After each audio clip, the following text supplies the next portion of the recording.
আসসালামু আলাইকুম viewers, welcome back to my channel. আশা করি সবাই ভালো আছেন। ফ্রেন্ডস, 3টি পদ্ধতিতে কাঁচা আম সংরক্ষণ করে বছর জুড়ে রেখে দিতে পারেন নিশ্চিন্তে, এমন একটি ভিডিও শেয়ার করছি। সো কাঁচা আম সংরক্ষণ করার জন্য প্রথমে আমি পানি সিদ্ধ করে নিচ্ছি। এই পানিতে পর্যাপ্ত লবণ দিয়ে দিচ্ছি। আমের পরিমাণ অনুযায়ী লবণ দিতে হবে। প্রতিটি আমের জন্য হাফ টিস্পুন লবণ অ্যাড করে নিতে হবে। এখন আমি বলক তুলে ভালো করে ফুটিয়ে নিচ্ছি পানিগুলো। ফ্রেন্ডস, যারা এখনও চ্যানেলটিতে সাবস্ক্রাইব করেননি তাদের কাছে অনুরোধ রইল চ্যানেলটিতে সাবস্ক্রাইব করে নেবেন, লাইক বাটনে ক্লিক করে নেবেন। এতে করে নতুন নতুন ভিডিও নোটিফিকেশন আপনার কাছে খুব শর্টকাটে পৌঁছে যাবে। সো যারা আমার ফেসবুক পেজ থেকে দেখছেন তাদেরকে অসংখ্য ধন্যবাদ। পেজটিকে ফলো দিয়ে যাবেন, লাইক দিবেন। সো আগে থেকে যারা সাবস্ক্রাইব করেছেন, লাইক শেয়ার করেছেন তাদেরকে অসংখ্য ধন্যবাদ। বেশ কিছুক্ষণ বলক তুলে জাল করে নিয়েছি। এখন আমি দিয়ে দিচ্ছি ভিনেগার। ভিনেগারটা অপশনাল, দিলে ভালো হবে, না দিলেও চলবে, তবে ভিনেগারটা দেওয়ার চেষ্টা করবেন। এতে করে সংরক্ষণটা খুব ভালো হবে, নিশ্চিন্তে 1 বছরের জন্য নিশ্চিন্তে থাকতে পারবেন। সো ভিনেগার দিয়ে দিচ্ছি আমি 4 টিস্পুন ভিনেগার অ্যাড করে নিয়েছি। হাফ কাপ পরিমাণ ভিনেগার অ্যাড করে নিলে হবে, তবে আমের পরিমাণ অনুযায়ী নিতে হবে। সো ভিনেগার নির্দিষ্ট কোনো মাপে দিতে হবে না। আম বেশি হলে একটু বেশি পরিমাণে দিতে হবে, কম হলে কম দিতে হবে।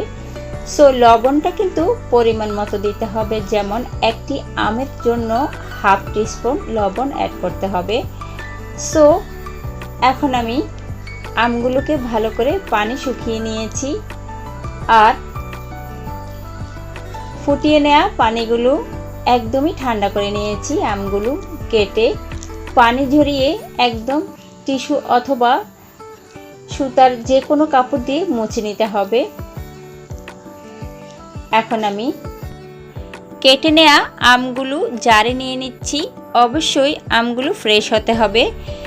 সো যেভাবে পছন্দ, যার যেমন পছন্দ সেইভাবেই কেটে নিতে পারেন।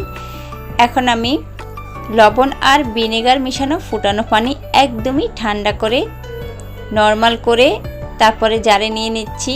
যে আমে ফাটা থাকবে সে আমগুলো সরিয়ে নিতে হবে।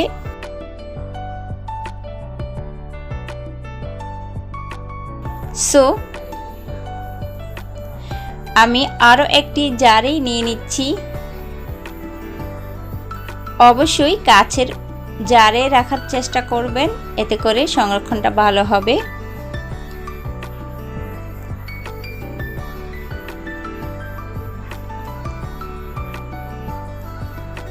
সেমভাবে 2টি জারে আমি পানি দিয়ে দিয়েছি। কাঁচামরিচ, সবুজ এবং লাল কাঁচামরিচ অ্যাড করে নিচ্ছি।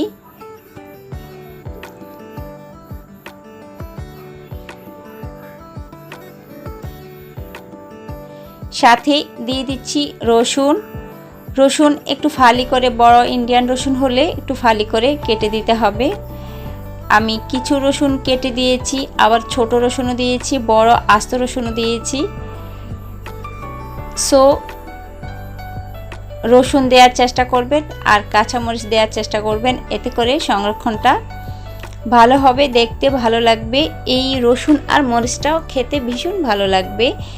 সো সেট করে নিচ্ছি।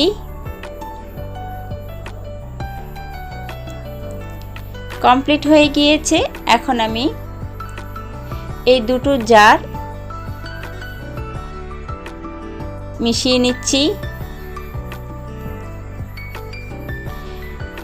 এখন আমি আস্ত আম সংরক্ষণ করে রেখে দিচ্ছি। বড় একটি জারে আস্ত আমগুলো নিয়ে নিচ্ছি।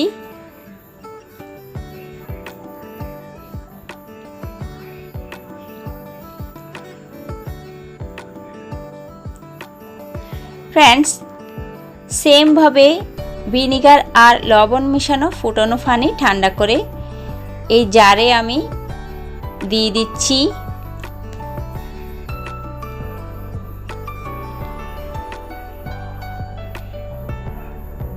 বড় রসুনের কোষগুলো কেটে দিচ্ছি।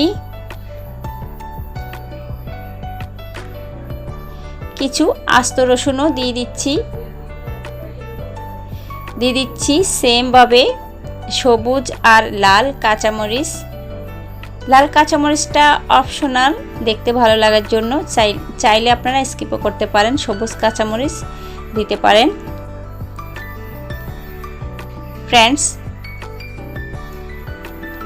দুটো পদ্ধতি শেয়ার করেছি, আরও একটি পদ্ধতি যা খুবই সহজ। ফ্রেন্ডস, দেখতে পাচ্ছেন কতটা পারফেক্টভাবে আম সংরক্ষণ করে নিয়েছি। একদম নিশ্চিন্তে 1 বছরের জন্য রেখে দিতে পারেন। সো এটি হলো সবচেয়ে সহজ পদ্ধতি।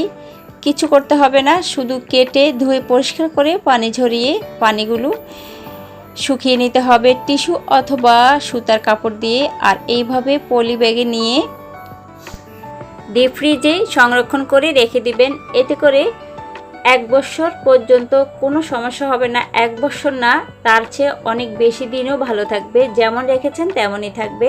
সো সংরক্ষণ করে রাখা যেই আমের জারগুলো, সেগুলো আমি সাজেস্ট করব নর্মাল ফ্রিজে রেখে দিতে পারেন। নর্মালেও রাখতে পারেন, নর্মাল ফ্রিজেও রাখতে পারেন, তবে নর্মাল ফ্রিজে রাখলে একটু ভালো হবে। সো মুখের সাইড থেকে একটু ঘুরিয়ে স্টাপলিং করে দিচ্ছি। এতে করে আমগুলো পড়ে যাবে না আর সমানভাবে আমগুলো সংরক্ষণ করে রেখে দেওয়া যাবে। সো ফ্রেন্ডস, এইভাবে একটু সমান করে রেখে দিতে হবে, একটু ফুটো করে দিতে হবে, বাতাসটা যেন বের হয়ে যায় সেভাবে।